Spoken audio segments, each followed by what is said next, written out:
Welcome back to the channel. In today's video, we're going to be going over the 2024 NHL entry draft and going over the first round and reviewing the picks made, grading these picks, and seeing what teams did very well in the first round and what teams kind of swung and missed. So we'll jump right into it. First overall pick, I mean, this is a no-brainer. It's Macklin Celebrini. This was the easy pick. You can't give it an A+ because it was the easy pick, so you're not getting like immense value out of it. But he was the right pick, gets an A, pretty easy there. Celebrini was the consensus 1-1 through this entire draft process, and rightfully so. He was absolutely fantastic at BU this year, winning the Hobey Baker, and he should be a great piece for the Sharks next to a lot of their other elite prospects up front that they've been gathering over that last couple of seasons. And the second overall pick, another pick that was kind of a shoo-in heading into the draft, but a lot of people weren't sure why it was a shoo-in. That's Artyom Levshunov at number 2. I give that one an A- because I think Levshunov will be a great fit in Chicago. He's going to slot in so well next to Kevin Korchinski on that blue line, on that top pair. So they are really building a great, solid foundation for the blue line if you add in guys like Alex Vlasic and Sam Renzel. So really solid stuff for Chicago there, but I still believe Demidov was the right pick. Demidov, in my opinion, was the better player and the better fit, because putting Ivan Demidov next to Connor Bedard would have been a deadly duo. So I like the Levshunov fit. I think he's going to be a great player, but I would have preferred to see Demidov go here. Then at third overall, we got Beckett, Sennecke to the Ducks, and this is when mock drafts went off the board. This was rumored a little bit heading into the draft. It was tweeted out by Frank Saravalli right before the draft started, but again, it's hard to tell what's smoke and what's not smoke, especially that early, that close to the draft. But I give this one a C-. I like Sennecke as a player. I think he's solid. I think he will develop well, but it's really risky for Anaheim at third overall, especially when Ivan Demidov's there. Again, Ivan Demidov is such an elite talent. I like Sennecke. I had him in this area. Like, I didn't have him quite this high. I had him near the top 10 kind of range, but he was a late riser. He grew a ton this year, and near the end of the season, he sort of found his groove. He finally found he applied his skill to his size. He adjusted, and that's a tough adjustment. This kid was under 6 foot a couple of years ago, and now he's 6'2", and so he was growing into his size. He was getting used to that. I think that's why he started off kind of slow and had a great end of the year. So again, solid player. I think he can develop well, but it's a little risky considering a lot of the names are on the board here. I would not have gone with Sennecke. At fourth overall is the Columbus Blue Jackets. They were rumored to potentially be trading back, but with the way the board fell, they decided not to, and they grabbed Cayden Lindstrom. Again, I like this player. I like this pick. This fit is solid. They do have a lot of power forwards up front. You know, guys like Adam Fantilli's more of a power kind of build, especially guys like Kirill Marchenko and Daniil Voronkov. Those guys are big power forwards. So a lot of power forwards, also a lot of centers on this team. So we'll see where Lindstrom slots in for the future of the Columbus Blue Jackets. But I do like the player. Immensely talented power forward who his skating's off is really his big weakness, but he's got a wicked shot. He's a wicked playmaker, lots of skill and lots of power. That's why he's a power forward. But I give it an A- because again, this has been the way for the last couple picks. Ivan Demidov, he's a perfect fit. He is such a dynamic scorer. So I like the Lindstrom fit, but there's also the injury concerns. That's going to be interesting to see how that plays out, because that was a big reason why it was rumored he might be falling, is due to the injury concerns he had. So he had a herniated disc heading into the draft process, and that was kind of an unknown, and we'll see how that shakes out. But I like the player, and we'll see what Columbus can do with it. Then at fifth overall, it's an A+. It's Ivan Demidov going to the Montreal Canadiens. They passed on Michkov last year. They weren't going to do it again this year with the Russian stud coming out of the KHL and Ivan Demidov. This is going to be a great fit. The rumors are heavily around if Lindstrom or Sennecke are there, they're probably taking them. But if Demidov's there, that it throws everything out the window. And Demidov fell. That was a perfect board for Montreal. He is going to be so dynamic on that top line for the Habs' future. I'm really excited to see how their future shakes up. They've got a really promising pool of young talent, so Demidov just adds that an easy A+. That was a home run pick with Demidov at 5. Then at number 6, the first ever selection for the Utah Hockey Club, and that was Tij Iginla going 6th overall. I give this one a B+. I like Tij. I didn't have him quite this high, but I also thought Utah could have used a D-man. Really, the only real D-man they have in their system is is Dmitry Silayev, who they drafted last year. And I like Silayev, he's solid, but up front they got a lot of young talent. I mean, Clayton Keller's still relatively young, he's going to be a part of their long-term future. Then you have Logan Cooley, Matthias Maccelli, Dylan Gunther, Daniil Boot. They did trade away Connor Geekie, and now Tij kind of fills that hole, I guess, in their prospect pool. Not the same kind of player, but still picks up another forward. So I like the player, that's why it's a B+, like the pick. I just thought there might have been some better players, especially with the way the D-men were falling. No D-men going in the top 6 beyond Artyom Levshunov, which was totally expected. So I was really shocked. And then, which means the next team, the Senators, should have had their pick of the litter, and I don't know how they missed. They take Carter Yakemchuk at 7th overall. I give this a C. Again, Yakemchuk's a solid player, and it fills the need they had along the right side there for their future, because both Chikrin, we'll see where he goes, but he's a left shot, Sanderson's a left shot, and Shabbat's a left shot. They needed a future right shot defenseman. Yakemchuk can fill that role, but there were some significantly better right shot options on the board other than Carter Yakemchuk. That's what the questioning part is to me. I would have loved Zayne Parekh here. I think Zayne Parekh would have been a great fit. So that is a little curious to me, and if you're just taking best defenseman available, I would have taken Sam Dickinson. I would have preferred Anton Silayev or Zeev Buium. So all the defensemen except Levshunov, who wasn't expected to fall anyways. So all the defensemen that could have fallen to you fell, and it feels like they almost like panic went with the guy they just expected to be there and no one else was going to make it to them, and then they all made it to them and they didn't know what to do. I'm not a fan of this first pick by the Steve Staios management group. I'm really unsure about it. The offensive upside is there, and Yakemchuk definitely plays a better two-way game than Zayne Parekh does, but you're probably pairing this guy with Jake Sanderson on your top line. Jake Sanderson's an excellent two-way player. He has elite defensive skills. So you can afford to take the shot on the guy with a risky defense, but insane offensive upside. I think the offensive upside for Zayne Parekh is unbelievable. Obviously, the defense is questionable, but if you pair him with Jake Sanderson, that's not an issue. It becomes a non-factor. So I'm a little unsure about that, so I give it a C. Next up, the Seattle Kraken took Berkly Catton at number 8, and this is a B. This is a really tough pick to grade for me because I love Berkly Catton. I think he was super underrated heading into the draft process. He reminded me a lot of Zach Benson, a little smaller, but put up ridiculous numbers, and Catton's numbers were even better than what Zach Benson was doing. 116 points in 68 games in the WHL, put up numbers that are only similar to CHL numbers that Crosby and Bedard and McDavid were putting up, and teams just kind of didn't care. I get the concern about the size, and he's not as physical or whatnot, but the straightaway speed, the skills with the pucks, and he's just an elite offensive threat. So I love Berkly Catton as a player, that's why he gets a B.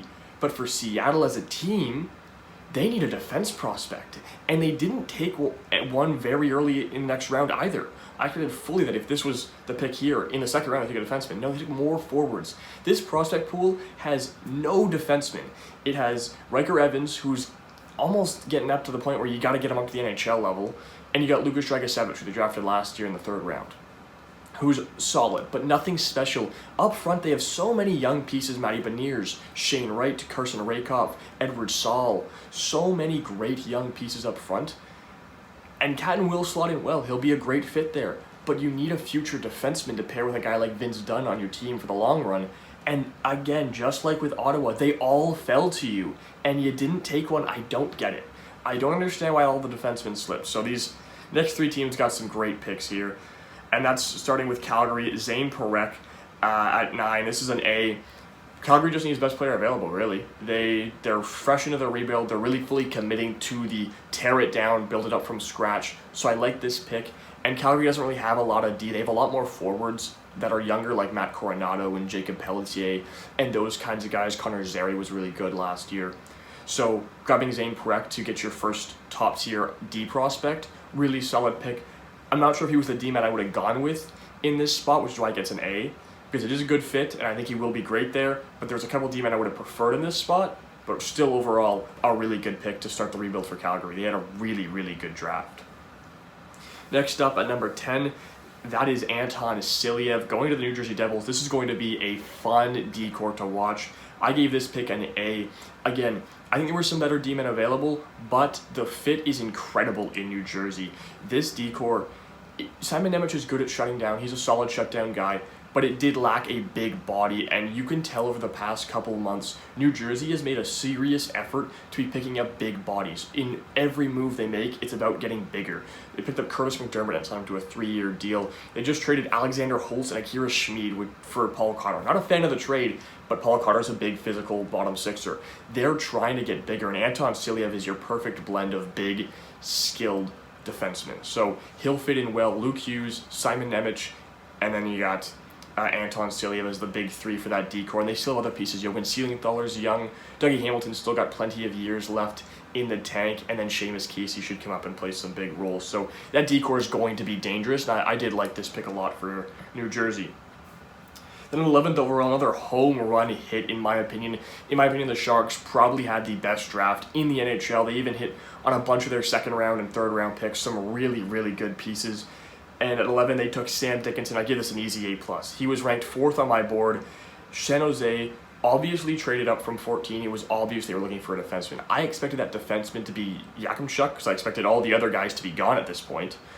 But they traded up from 14 to get into a better position to take a D-man, because similarly to Seattle, but on a higher scale, they have so many forward prospects. The forward pool they have is unreal, but they only have one real defense prospect, and that's Shakir Mukhamadullin, who's going to be an NHLer next year. Need another guy. Sam Dickinson is so perfect for that. A great two-way presence. I love what he'll bring to this team. Easy A+, and it's a perfect fit. The best player available by a mile in my opinion, so this was an easy A+ for sure. Next up, another easy A+, and that is Zeev Buium going to the Minnesota Wild. This was Minnesota traded up one spot with Philly to grab him. I'm shocked he was at 12. I really do like Zeev Buium. I think he's going to be really solid. He was consensus easy top 10 pick by every major scouting organization. They all had him at the lowest. He was ranked on Elite Prospects. He's 7th overall, and he fell to 12. That's a great pick for Minnesota. Minnesota doesn't really have a bountiful prospect pool. They've got some good young pieces up front. They don't have quite as many young pieces on the back end besides obviously Brock Faber. But Brock Faber and Zeev Buium as your two stalwart defensemen, that's going to be excellent for Minnesota moving forward. Next up, at 13th overall, the Philadelphia Flyers took Jett Luchanko. I give this a D. There was a lot of players falling to you. Konsta Helenius is really good. Michael Brandsegg-Nygard, really good. Cole Eiserman is excellent at with some goal scoring. Luchanko, to me, I'm not really a fan of this pick. You traded back a spot, get some assets, but you could have just had Zeev Buium. So I'm not sure. I like Luchanko, but I had him as a late first kind of guy, falling in the area of the 24 to 27. He's solid, but he just doesn't move me with the 13th overall pick. And with the way Philly's trending, they might pick into this area again, but they were really close to the playoffs last year, and they're getting Matvei Michkov out of their team. Odds are they'll be in the playoff race and won't be picking this high for a while, especially with the way the talent fell on this board. I would have loved Konsta Helenius here, so really unsure. Jett Luchanko, I'm not really a fan of this pick. And I mean, you saw his reaction to Beckett Sennecke. When he was announced, he was surprised. I think that should tell you all you need to know about that pick, is when the player getting drafted is surprised, probably not the right pick.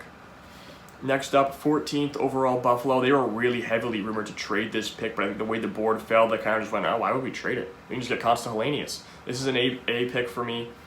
Really, really solid. Helenius was a borderline top 10 prospect in this draft for me. I really like what he can bring offensively. Buffalo, though, is in an interesting spot. They're trying to compete now, and up front, they do have a logjam of forward prospects. They've got a lot of guys ready to make an NHL impact. I do expect a big swing for Buffalo to get a win-now kind of player with a lot of their prospects. I mean, now you have Helenius, Zach Benson, Matt Savoy, Isaac Rosen, Yuri Kulich, lots of really young talent. Liam Ogren, or that's the Minnesota, but they got a lot of young talent there. A lot of young talent up front.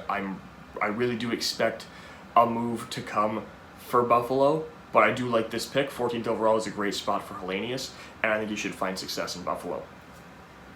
Next up, at 15th overall, the Detroit Red Wings continue the Yzer plan with Michael Brandsegg-Nygard. I give this pick another A. I'm really a big fan of Nygard's game. He's been playing in Norway, and that's where a lot of his scouting time is playing at the international level, and he's not playing with excellent players, because Norway's an up-and-coming nation with a lot of great prospects in this draft, but there wasn't a ton of help for him, and he was still putting up ridiculous numbers. He's a very, very good all-around player. He fills all your needs. He'll play the great two-way game. He can score. He can play defense. I'm really excited to see him at the U20 Juniors tournament this year as a overager, because he was over point per game last year as one of the younger guys, so I'm really excited to see what he can do with the World Juniors, but I'm a big fan of Brandsegg-Nygard, and I think it's a great fit over in Detroit. Next up, the St. Louis Blues took Adam Jiricek. This is just a solid pick. I give it a B. It's just solid. There's nothing wrong with it. There's nothing exceptional about it. I think he's in this range of the players ranked in this draft class, in my opinion. He's in that sort of 13 to 18 range, so right in his range. He didn't get crazy good value. The fit is fine. Nothing incredible about this pick. It's just average. That's why it's a B. Perfectly average pick. Nothing wrong with it. I'm a fan of it. I think Jiricek hopefully bounces back from his ACL injury, and I think he will be really talented. I'm excited to see what he can do in St. Louis. There's some good young D prospects on that team, like the Lindstrom, so I'm excited to see what he can do in St. Louis. Next is the Washington Capitals at 17th overall, took Terik Parascak. Another player who was a bit of a late riser, but again, this was a bit of a reach. I got it at a B-. I had him a little higher than consensus. He had a really good year in Prince George, but I give it a B-, so we'll see. I do think it's a bit of a reach. I think you could have probably gotten him a little later, but I'm not 100% sure the way the board was falling for them.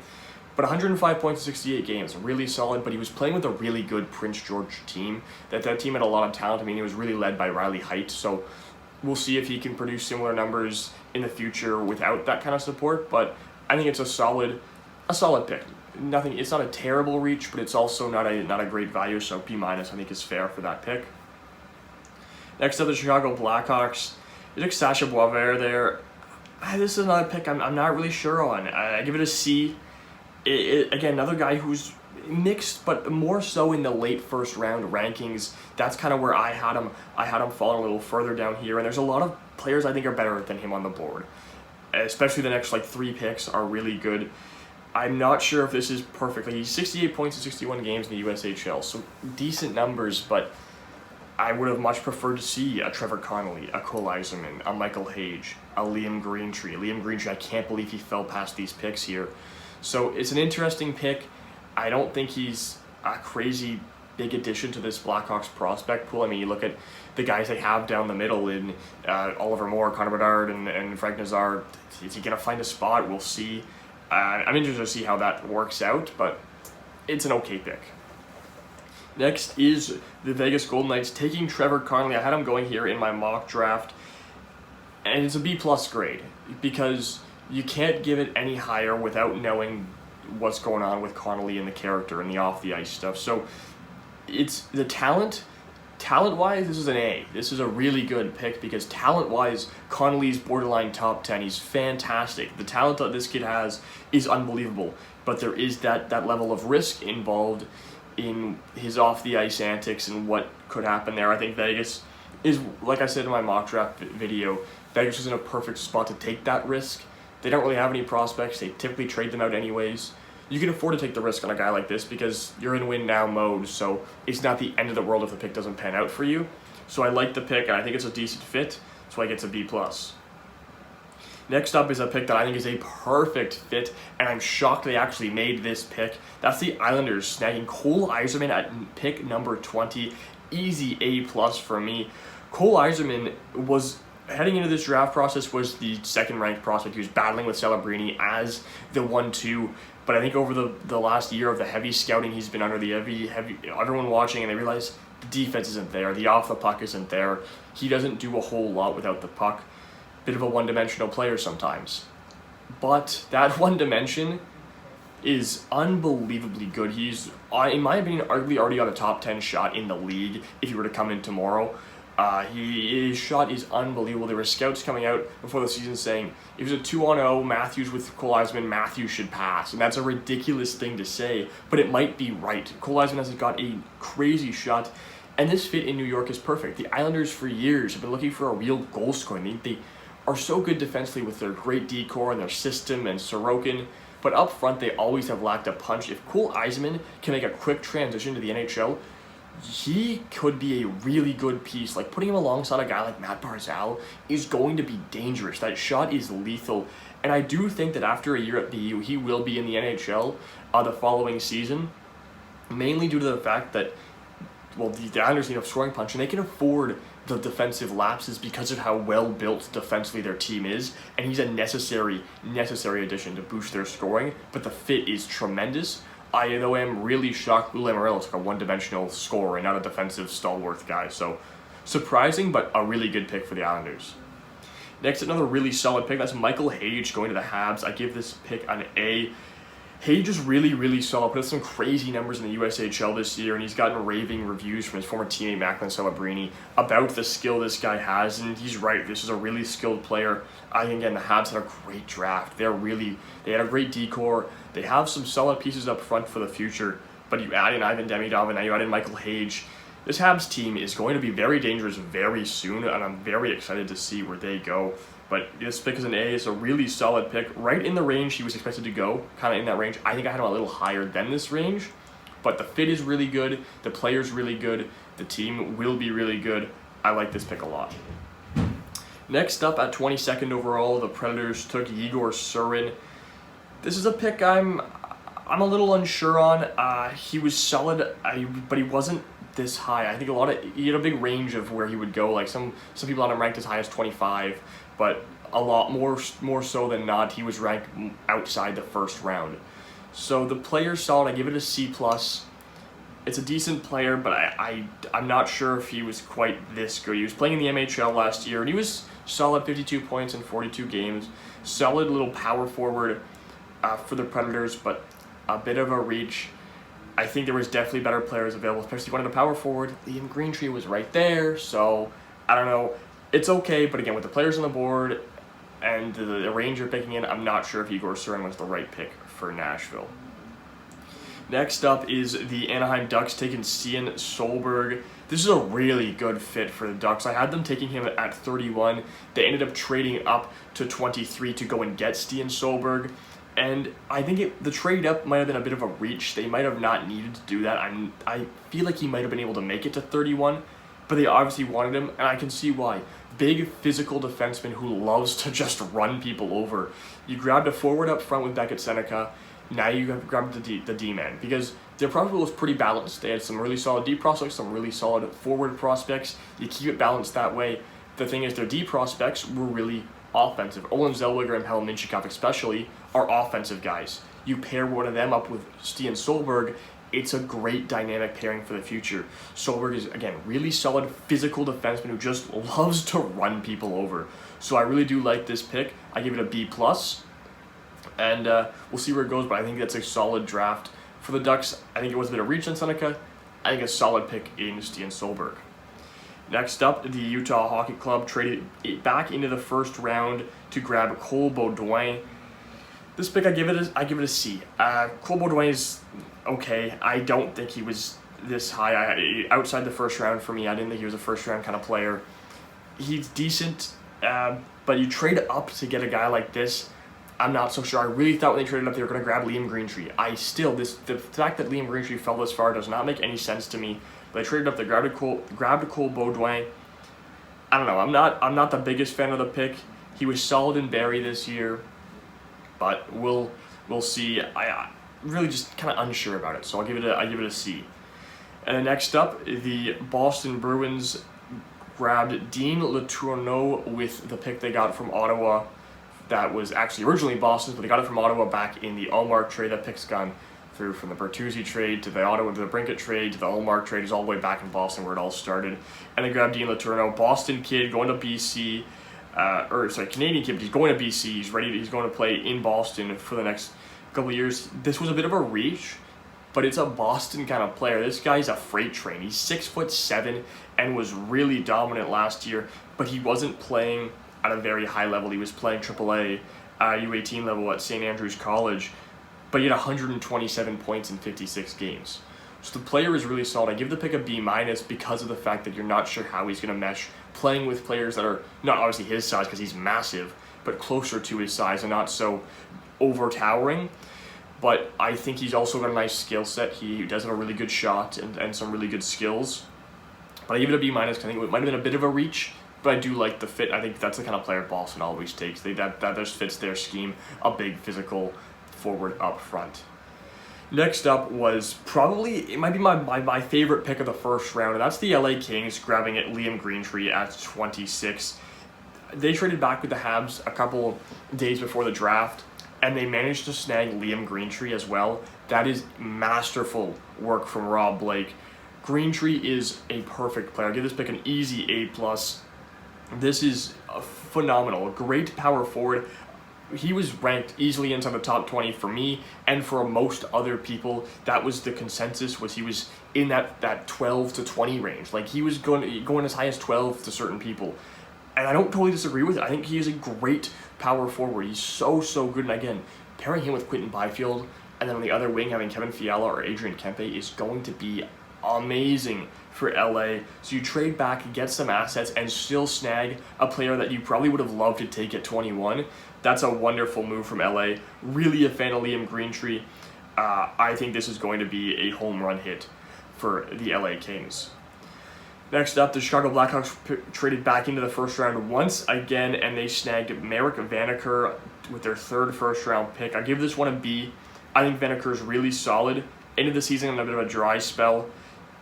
Again, another pick that might be a bit of a reach. I had Vanacker near the end of the first round because he was really solid. He had 82 points in 68 games with Brantford. Another solid piece, but they're not really doing anything to wow me with the picks they're taking up front to try and help out with the offense. I like the Levshunov fit, but if you're going to take Levshunov at 2, you better hit the forward picks you have out of the park in the late first round. And they didn't. They're just kind of solid. Like, I think Boisvert was a bit of a reach at a C, give it a C, and then Vanacker's a B. I think it's just a solid whatever pick. So I'm not really sure. Again, I don't see either of these guys cracking the Blackhawks top 6 in the future with another probably top 10 pick next year. And the prospects they already have, I don't see either of these guys ever being top 6 players for the Blackhawks. So I'm really unsure about it, but it is what it is. I didn't give it a B because I think Vanacker is a solid player that I had in around this range.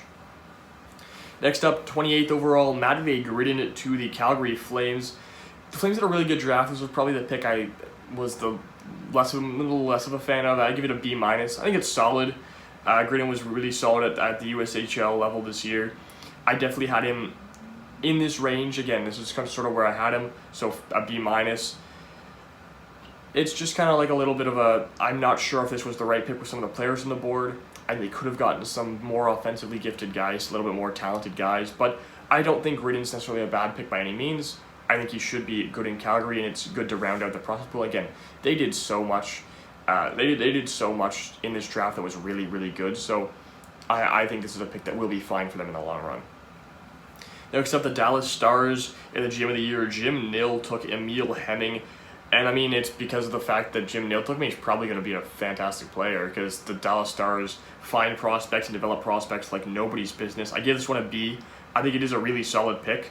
I really am a fan of Emil Hemming. I had him just outside the first round. He really bounced up and down my board a lot throughout the draft process. I wasn't really sure where to put him.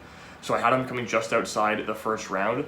I think this is a pretty decent spot for him. Again, not a reach, not a huge steal, so I give it a B. But I think he will be good in Dallas. Again, Dallas develops prospects so well, so I expect that to be similar here with Emil Hemming. But again, a guy whose range fluctuated a lot throughout the draft process, from as high as 25, as low as like 40. So we'll see where it is, but I think this is the right range for him and a good team to go to. I mean, Dallas loves their Finnish guys too. They have a lot of Finnish talent on that team, so he'll fit in really well after a solid year in the Liga this year.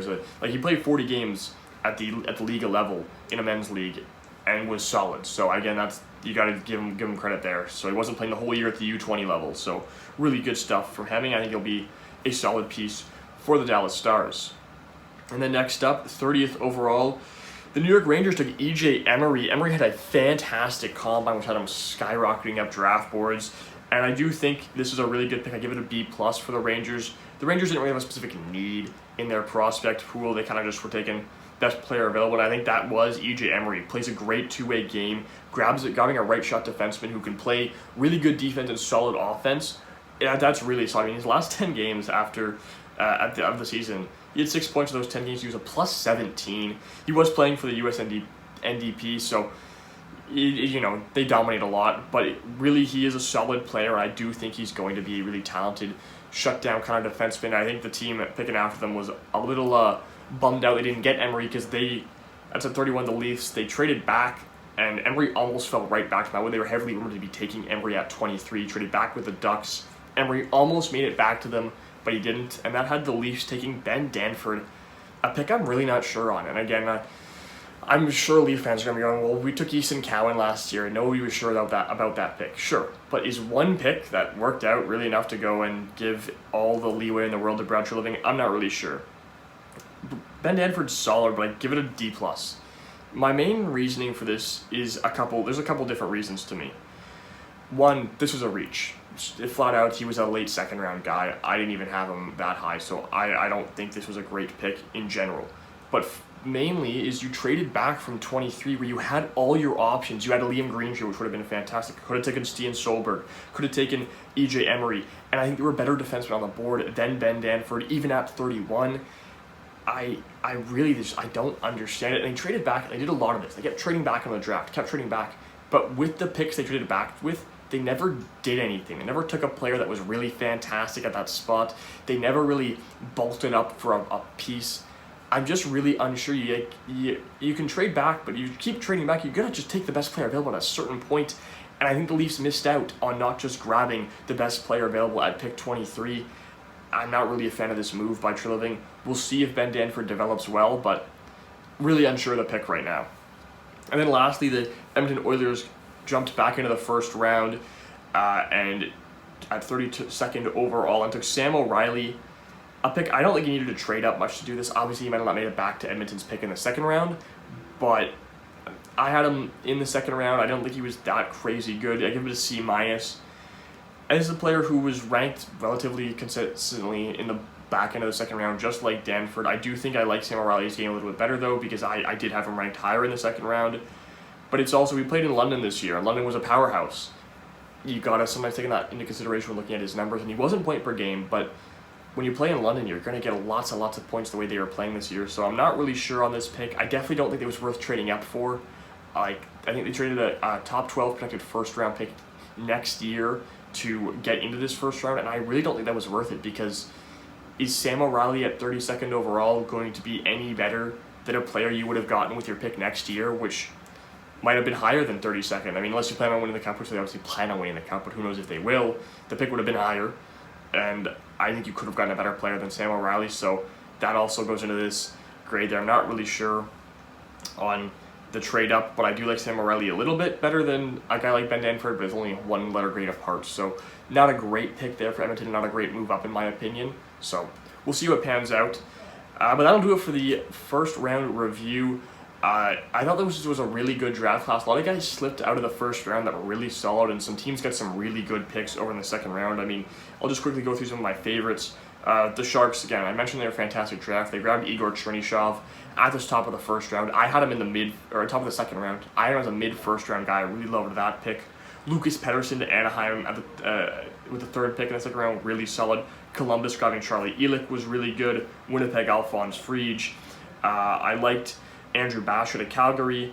I did like Cole Hudson. He went to Washington in the top of the second round. Minnesota grabbed Ryder Ritchie, who's really solid. I liked Pittsburgh snagging Tanner Howe. I think he'll be a great winger for them in the future. Carolina, they grabbed Nikita Artyom. I had them taking him in the first round of my mock draft, and they grabbed him all the way back in the second round. Really good pick there. I think Artyom is going to be a bit of a steal. And the Sharks, again, with their late second, grabbed Leo Saline-Wallenius. Really good pick there. Nashville took Teddy Stiga in the second round. So some really, really good players went in the second round. And I think some teams missed opportunities in certain spots to grab those guys, but there were some home run hits in the second round, like the ones I listed. Those are some really solid picks. So we'll see how it goes. Free agency starting up in the coming days. That will be a lot of fun to see where everything goes. Lots of big trades happening on day 2 of the draft as well, which was kind of chaotic. I'll have tons more content coming out this offseason. My next video plans, I'm going to try to get my prospect rankings done for the top 100 prospects in the league, and I'll upload those, probably not all in one episode because it will be a lot, so separate that out, and I'll be working on that for the next week or so, and I'll get that out to you. Be sure to like and subscribe. I love all the comments on the videos, love interacting with everyone in the comment section. Also, be sure to check out the Hive Podcast Network, linked in my channel, for all things the Backfield Buzz, the NFL podcast I've been working on, and there is a hockey podcast. Their first episode was uploaded just earlier today, so be sure to check all those out, and I'll see you guys in the next one.